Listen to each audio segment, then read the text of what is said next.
Thank you very much. Thank you for that super kind introduction. That's good.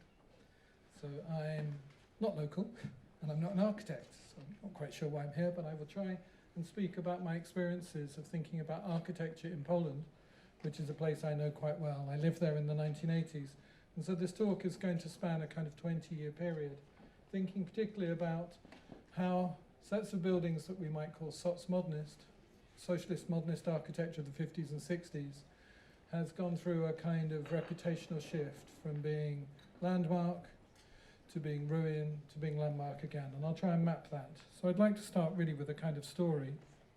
And the story is to do with a group of students who in 2014, working with a sculptor called Mateusz Okonski, they decided to document this hotel, which was empty at the time. It's the Crackovia, which is in Krakow in southern Poland.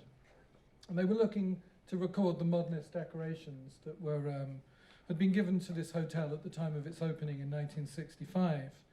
They were particularly interested in trying to find things like these mosaics, which were at that point closed off. At that point, the hotel was closed. It was behind big advertising mesh screens, and there were plans underway for its demolition, and a new building was to be built on the site, which was to be called the Nowa Crackovia, which was at that point being designed by Marek Dunikowski, who's a well-connected Krakow architect who was working for Echo Investments, the developer on the site. And he'd proposed to build a large shopping centre and office complex fronted with this, which he called a pergola, this kind of double height structure, which was really a kind of new building in addition to the front, which would be a history centre and that would record the significant events of the location. This is very close to a number of places that are much romanticized in the Polish national imagination. Kopiec Kościuszki, a sort of monument, late 19th century monument to Kościuszko. But also the building seems to make reference to the Second Republic, to the architectural styles which had dominated in that 20-year period, where you see these kind of modernist buildings which have these sort of classical notes, and in particular, this double height arcade. So in many ways, this new Crackovia was an attempt at a kind of placemaking through history, through national history. So this group of students, who I would call kind of artists, archaeologists, they're recording the Crackovia before it disappears. Before, at that stage, it was disappearing behind these propositions made by the developer. And they discovered this. They discovered this mosaic panel, which was hidden behind plasterboard. It's a series of landmarks. Famously, it includes the Eiffel Tower, very recognizable, the Venice canals, Krakow's cloth market. There's images of Moscow, St. Basil's. This mosaic had been created by a couple, Roman and Helena Husarski, and it was a decoration for the travel office in the hotel. And what they'd done is obviously taken famous buildings and rendered them as graphic symbols. They'd rendered these structures as silhouettes. Now, curiously, Okonski, the tutor, and his students had been told by the architect of the building, who's called Sękiewicz, that the glass mosaic in the hotel's travel bureau had been destroyed, that this thing had gone. But actually what had happened is that it had been covered over and forgotten about during the upgrade which had occurred to the building at the end of communist rule. Upgrade meaning cover it with plasterboard. Now, I think this little mosaic, well, long mosaic, is particularly interesting because it illustrates for me one of the characteristic features of landmarks, their capacity for remediation. An architectural structure can be rendered as a symbol and make a journey, in this case, into applied art, but it could be into print and so on. Of course, there's nothing new in this. We can think about writers who've talked about this for a long time. Guy Debord, the situationist, writing in the 60s, claimed that the city was increasingly being reconstructed according to the diktat of the image, But this idea of the legibility of buildings, their capacities to function as images, has been much discussed, as you'll know, in the last 15, 20 years. New vocabulary, not the diktat of the image, but ideas like brandscaping.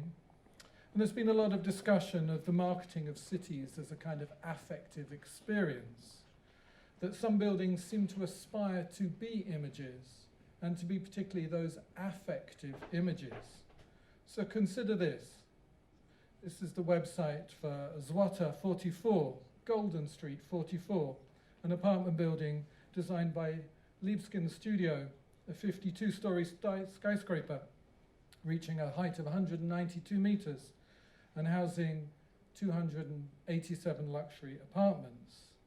Liebskin's design twists sharply into that angled tip around this vertical slab. Liebskin has a very particular rhetoric when he describes this. He calls the building a response to the destruction of Warsaw, and oddly, the post-war Russian reconstruction. My building is a response to the post-war Russian reconstruction. He says this is not another corporate building that treats Warsaw as tabula rasa. He's also called it a flame. He's also called it an eagle. Now, I think what's curious is, despite this building's emphasis on private luxury, it wants to make some kind of contribution to the city. It wants to be public in some sense. And maybe this is partly to do with getting the necessary permissions to build, getting the public approval, sort of public opinion behind the scheme. But I think as Liebskin's rhetoric, not so much the design, but his rhetoric makes clear, the past weighs very heavy on the present in Warsaw today, particularly on the terrible destruction that occurred in 1944, the terrible destruction of the city. This seems ever present in the imagination. And it's there in a way in the name of the building. Golden 44, Złota 44. It's a very resonant name. It seems to refer to 1944, to the events that took place in the city in that summer, which saw the city's destruction. Of course, the street itself is a pre-war street, which was buried under the massive footprint of the Palace of Culture in the name of Joseph Stalin, which opened in 1955. So the street was destroyed and then covered over. So to name a building Złota 44, I think, is to somehow try and capture a sense of a debt being paid to the past, but really calling this building, giving it the name of the street, but not delivering any street-like characteristics. We might be kind of critical of that. The building itself was a long time in construction. The recession in 2008 and 9 meant that construction stopped, and the first occupants only moved in 4 years ago. And since then, there's been a lot of discussion, online and in print, about the gap between the slick renderings, the images that were announced, that were presenting the building to the public, and the actual quality of the building as it's experienced. You know, in terms of finishes, all of those renders had a lovely shimmering quality, but actually the surfaces of the building seem rather dull in comparison. And that in all of those advanced images, that sort of curving scythe-like quality that sort of lends itself into the Palace of Culture aren't quite experienced when you're in the city, where the building feels much more vertical and rectilinear. So one of the effects here is one of disappointment. Now, Złota 44 presents itself as a viewing platform. It's a viewing platform for the Palace of Culture and Science opposite, very close, nearby, the building which famously Stalin imposed on the Polish capital in 1955.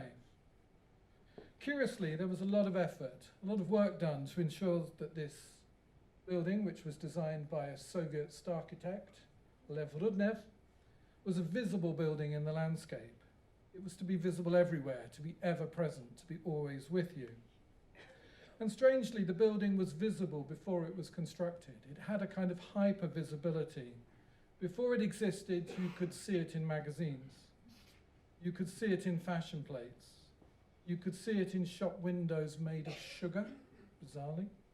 You could see it in political parades. So it seems to me that it was made to be a landmark before it was made to be a building. despite these campaigns to somehow domesticate the building, to somehow insert it into people's lives, to give it that affective quality, the building historically was usually regarded as a kind of strange, menacing presence.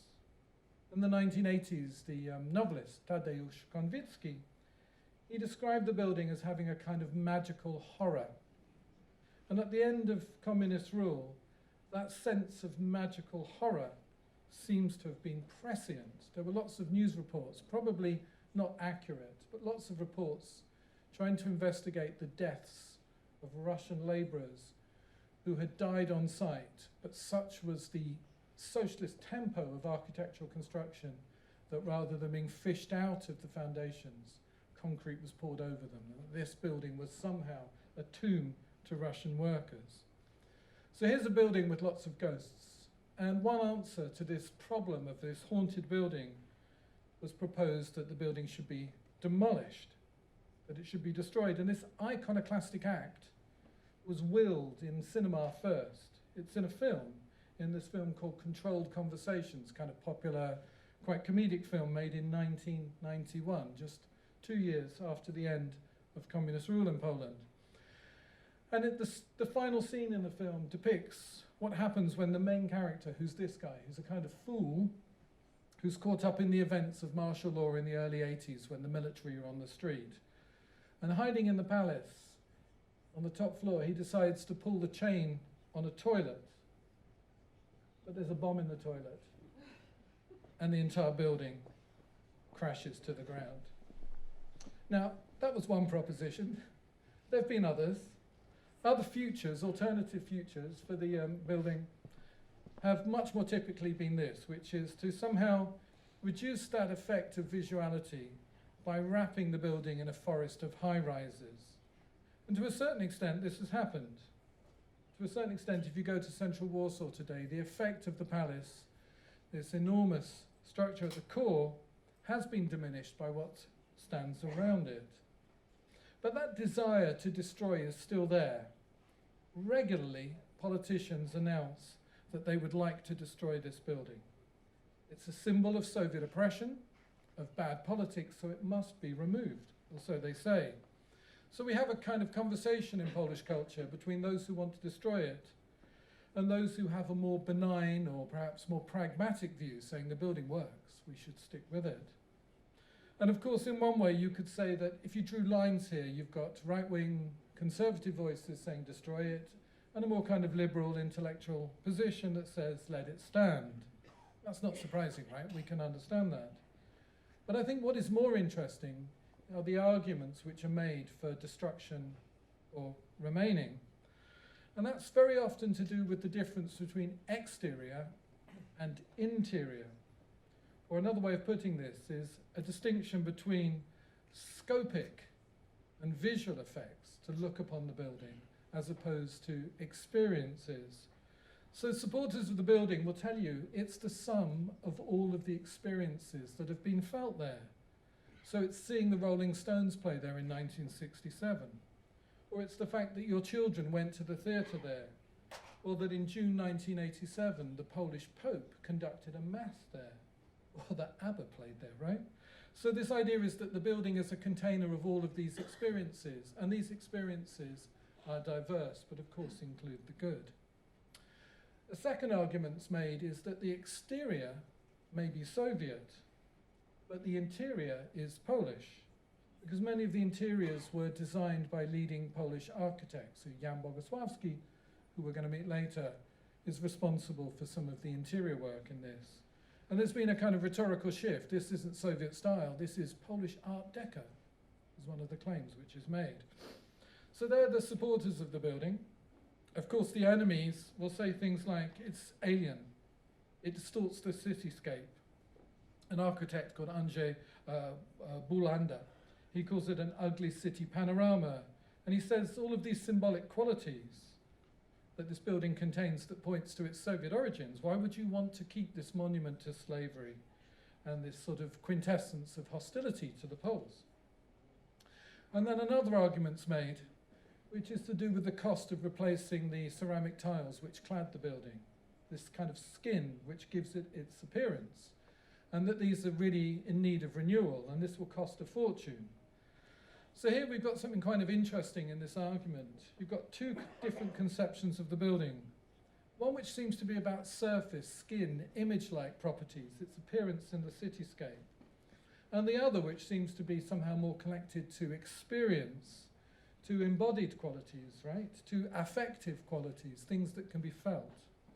Both engage with questions of memory. And of course, memory is crucial in the Polish context and any post-Soviet context. And so what should be remembered and what should be forgotten becomes like a key question for architects, for planners, maybe for developers, but I would suggest they don't seem to care very much.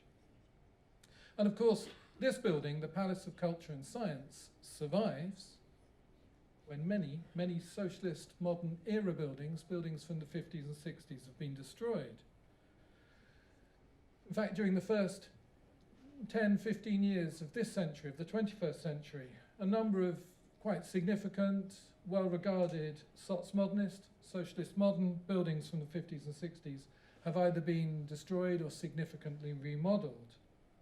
And very often these buildings have attracted quite loud and vigorous campaigns to somehow preserve them. So if anybody knows anything about Polish architectural history, these modest buildings have become center stage. So we have the small pavilion, retail pavilion called Chemia, Super Sam, very interesting building in structural terms, in terms of its engineering, probably the first supermarket in the Eastern Bloc, certainly in Poland anyway.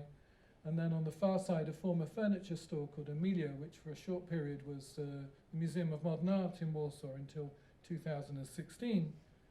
And then this happened to all of these buildings. So the argument's quite clear. These were representatives of a failing system, a brutal system. So as buildings, they should somehow pay the price. And as failing buildings, they should be destroyed. But things have changed in the last, I would say, 10 years or so, and attitudes to this genre, or this period of architectural history has really shifted. So Super Sam is gone, but it's still there in popular culture. It's there in the forms of artworks. It's there in the form of articles in the press. It's in online discussions. It's in books. You can even buy a retro ceramic model. It's about that big. You can have Super Sam at home. The brand continues. The supermarket brand is still there, functioning as a kind of business. Relics from the building now sit in museums, so the neon is on display. And Super Sam's very often invoked as a kind of warning, a warning for the future. Every time a building from the communist era is slated for demolition, somebody will say, remember Super Sam, we should have not allowed that to happen. So we could put this down to a kind of late nostalgia, right? A kind of nostalgia for the socialist era. We could call it a kind of kitsch. I don't know how to judge it in many ways, but I think it's clear that these brutalist and late modernist structures have become a focus of feeling, a focus of effect. And it's a focus which architects and developers have somehow sought to channel. So if I give you two examples of two, let's call them survivors, although you might judge whether they really are. This is Rotunda, which is right in the center of Warsaw. It's been a central meeting point for decades. For 50 years, people have said, I'll meet you at Rotunda.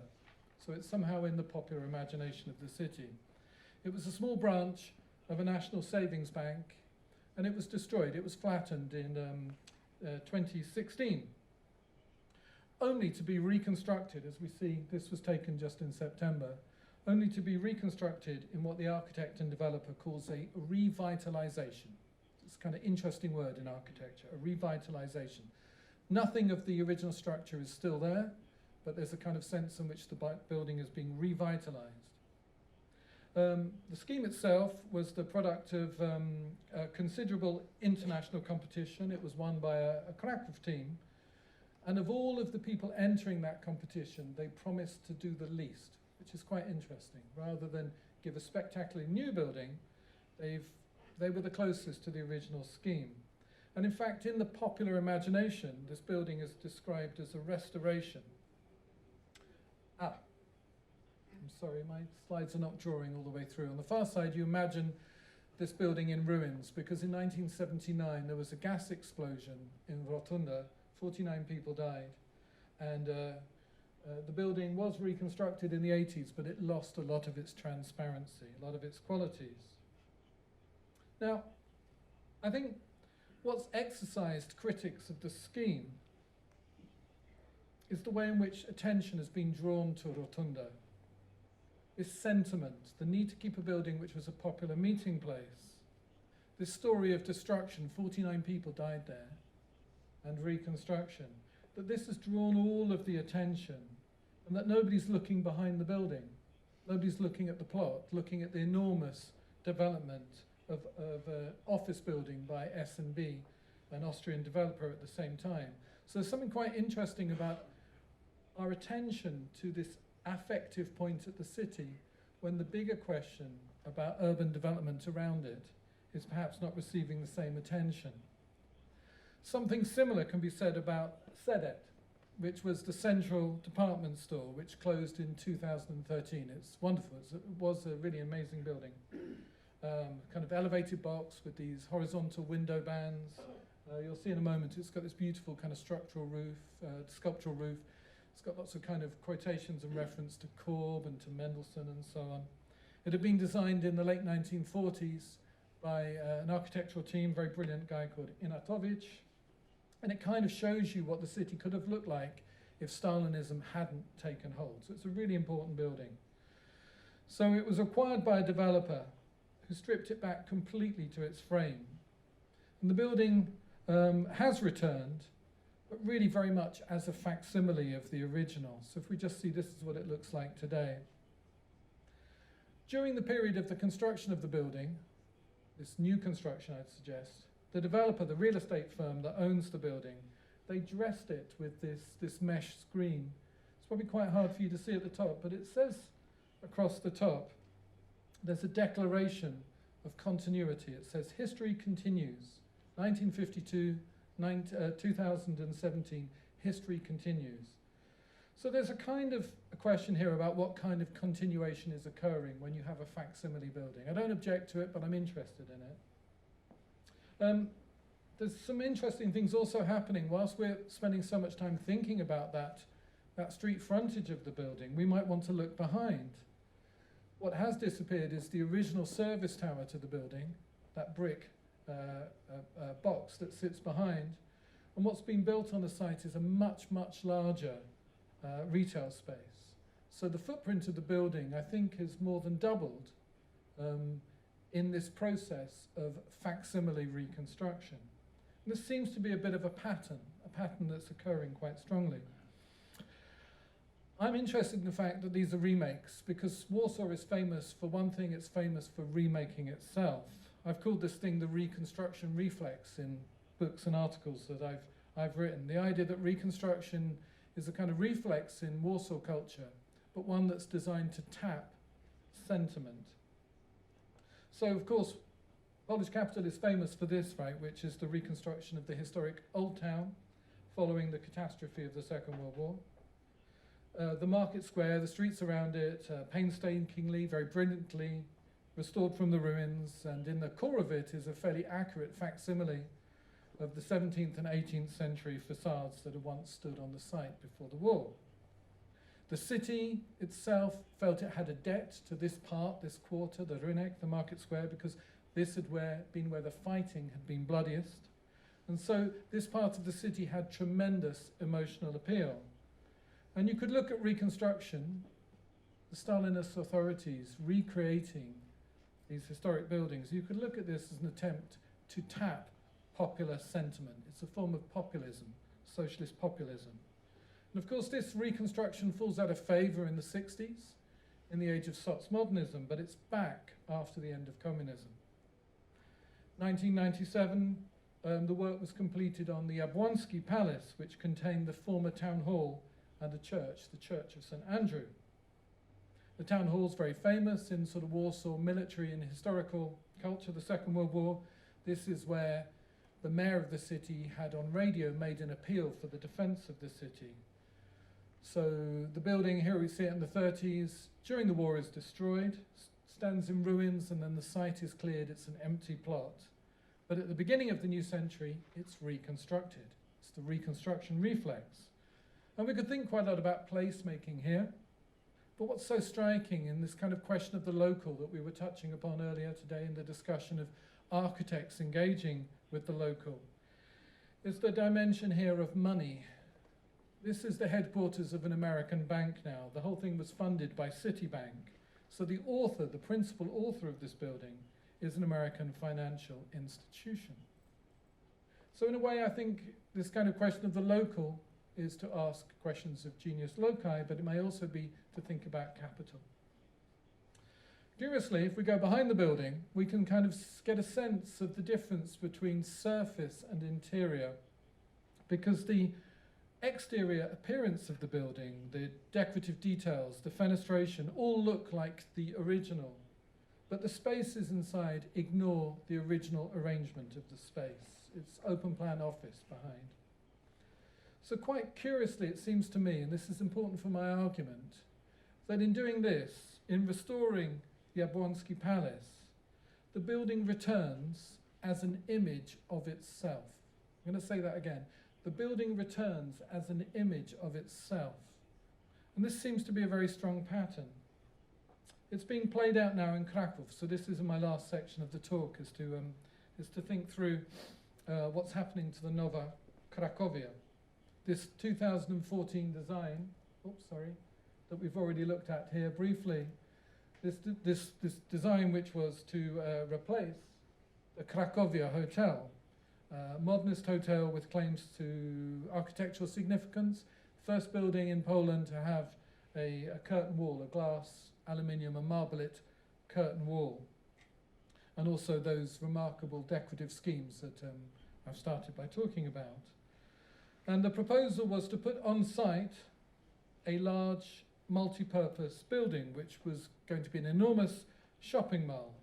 And curiously, it's not drawing one of my slides, we have the same pattern, which is a much larger footprint. A relatively small building acquires 2/3 more space when it's turned into this retail space. Now the scheme went through various offices, but it ended up in the office of Dunikowski, who's a very well-connected, kind of reasonable architect. His reputation is built on largely office design, but he also did the Penderecki Center, which is a really great building. The new building was effectively a kind of large box.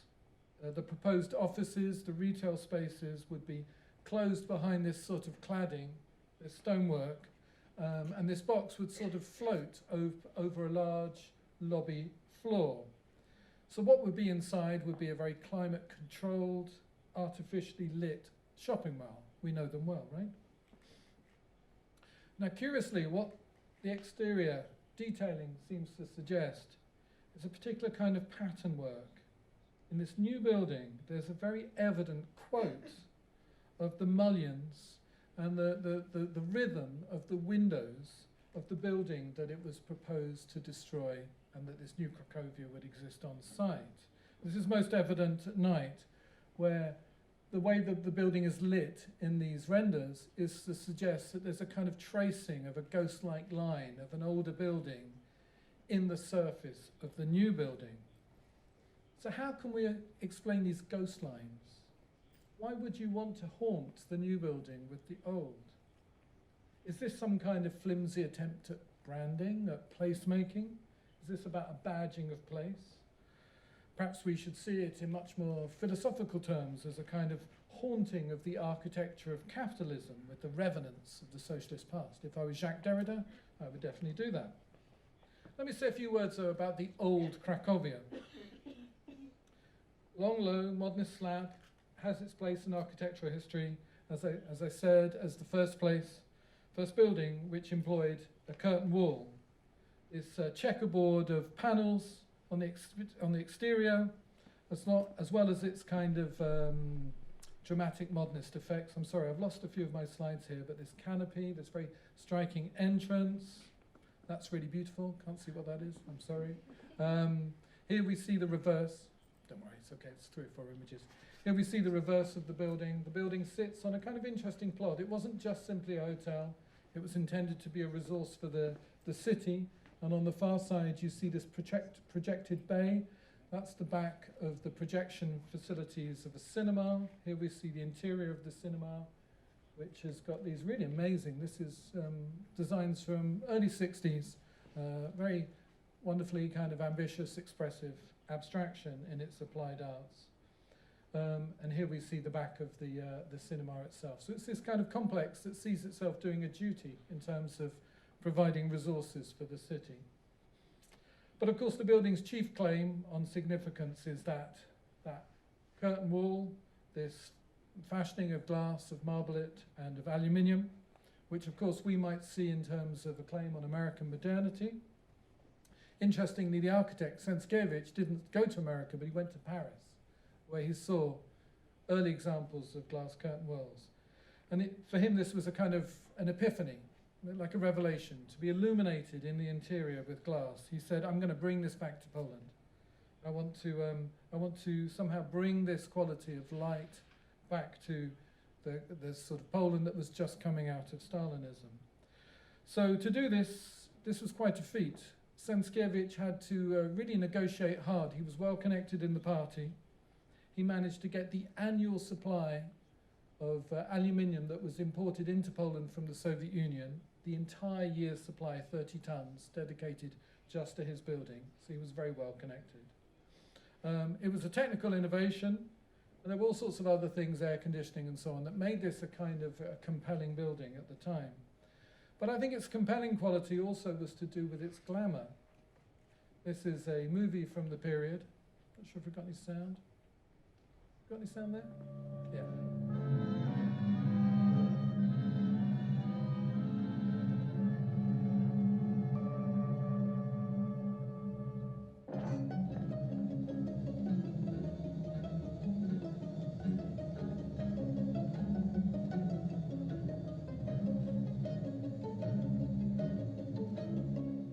So we've got all sorts of things being played out there. This is in the KAFe, this is about consumption, it's about leisure, there's a bit of drama, something romantic going on. This building provides a setting for a kind of new imagination of what it was to be living in modern Poland, tied very closely to what was seen as a kind of new Poland after Stalinism. This is an emblematic building of the thaw in Polish culture. So this building has its moment in the early 60s where it seems to be speaking to a kind of different sort of future. But that future goes bad, and this is also somehow symbolized in this film here. Over time, the Crackovia, I think I'll play this as I speak, because it's ridiculous.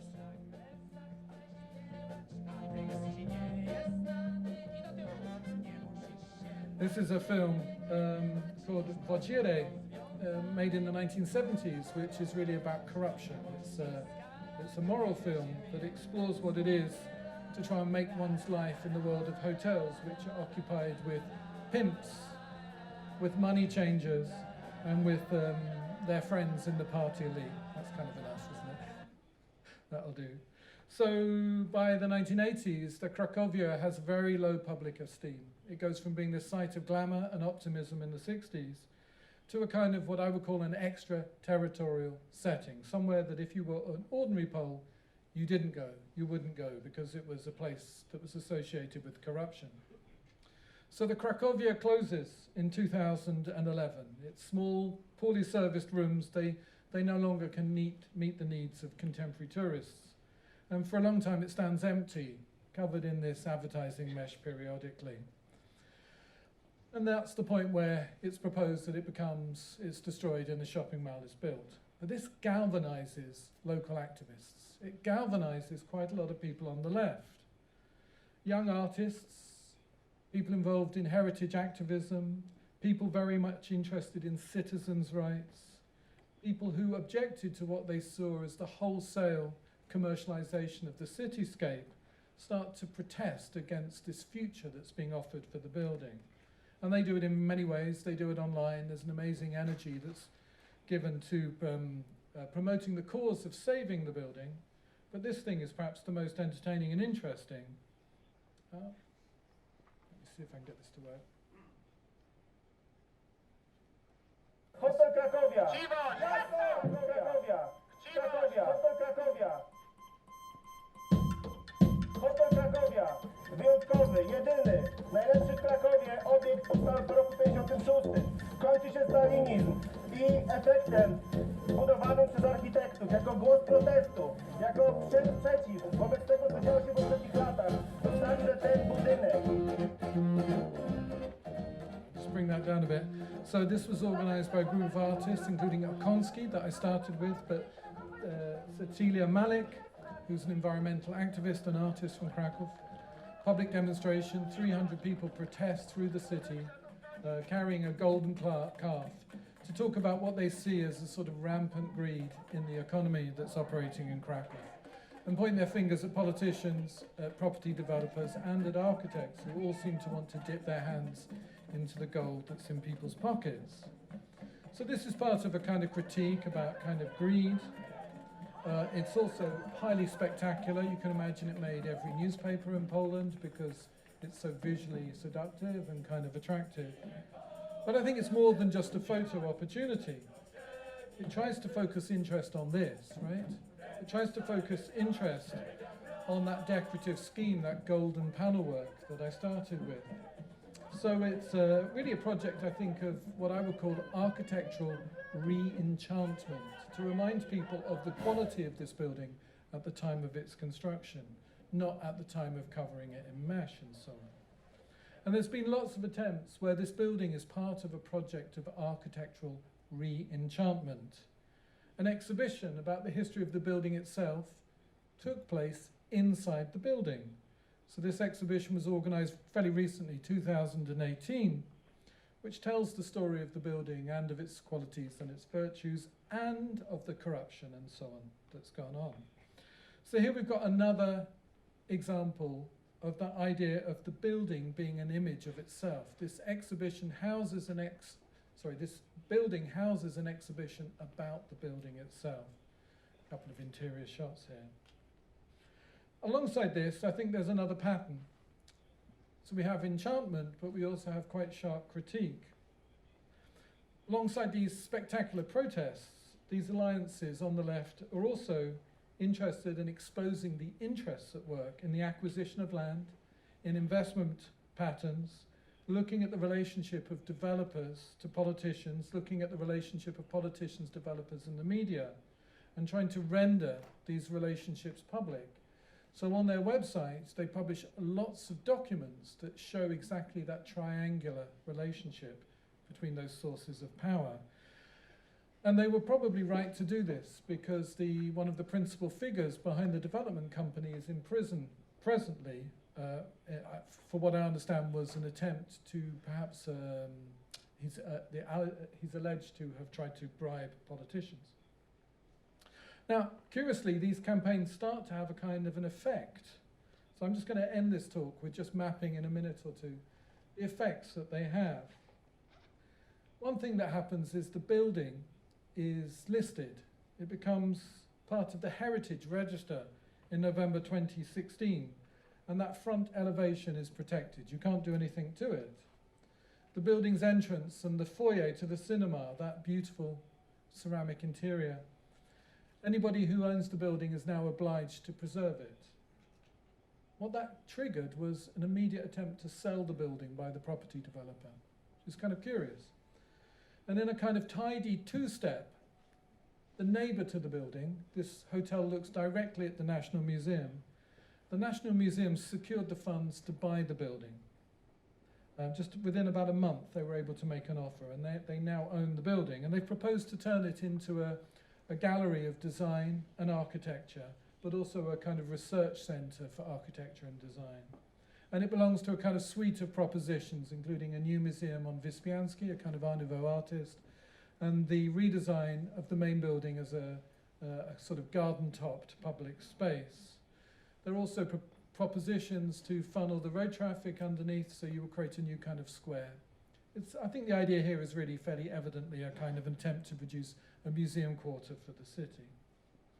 So we might call this a triumph. We might see this as really a victory of all of those protesters, but they themselves don't see it in those terms. they've had a very muted, a very cautious response to this victory. And I think the main reason for this, and it's very curious, it's very odd, is that the project has been backed by the right-wing government which now runs Poland. In fact, the proposal to buy the building was taken by the museum directly to the Polish cabinet, and the money was given directly to the museum without going through the traditional budgets. So there's a kind of sense of a closed negotiation going on, you know, behind closed doors, makes people a bit nervous. So we've got this really odd paradox, this wonderful set of paradoxes which I'm ending with, that the Crackovia has been renationalized by a right-wing government. It's been taken back into state hands. So as it says here, the state buys the old Hotel Crackovia. And that's just as paradoxical as a group of left-wing activists deciding that what they have to do is save a luxury hotel, right? Right-wing state nationalizes a hotel. Left-wing activists seek to save it. So I'm just sort of ending there. It seems to me there's a kind of cycle that's this history's gone through that's kind of curious. And I guess I just want to end with this, because what I like about Husarski's, Helena and Roman's mosaic work is that it points to these really different dimensions of landmarks. It helps us think about images and think about surfaces, which has preoccupied me, but also experiences and histories and kind of questions about who gets to shape our cities. Thank you.